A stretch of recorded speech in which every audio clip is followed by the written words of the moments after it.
Life, the Universe and Everything by Douglas Adams. Chapter 21.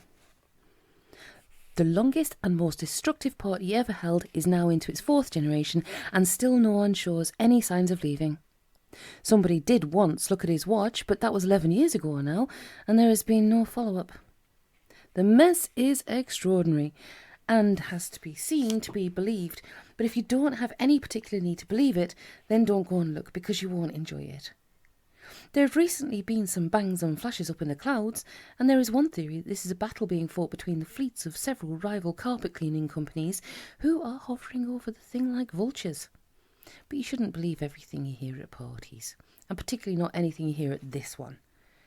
One of the problems, and it's one which is obviously going to get worse, is that all the people at the party are either the children or the grandchildren or the great-grandchildren of the people who wouldn't leave in the first place, and because of all the business about selective breeding and regressive genes and so on, it means that all the people now at the party are either absolutely fanatical partygoers or gibbering idiots, or more and more frequently both. Either way, it means that genetically speaking, each succeeding generation is now less likely to leave than the preceding one. So other factors come into operation, like when the drink is going to run out.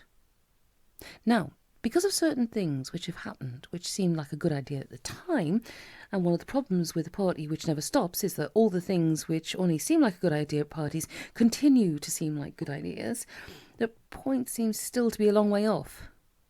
One of the things which seemed like a good idea at the time was that the party should fly. Not in the normal sense that parties are meant to fly, but literally. One night, long ago, a band of drunken astro-engineers of the first generation clambered around the building, digging this, fixing that, banging very hard on the other, and when the sun rose the following morning, it was startled to find itself shining on a building full of very, very happy drunken people, which was now floating like a young and uncertain bird over the treetops. Not only that, but the flying party had also managed to arm itself rather heavily. If they were going to get involved in any petty arguments with wine merchants, they wanted to make sure they had might on their side. The transition from full-time cocktail party to part-time raiding party came with ease, and did much to add that extra bit of zest and swing to the whole affair, which was badly needed at this point because of the enormous number of times that the band had already played all the numbers it knew over the years.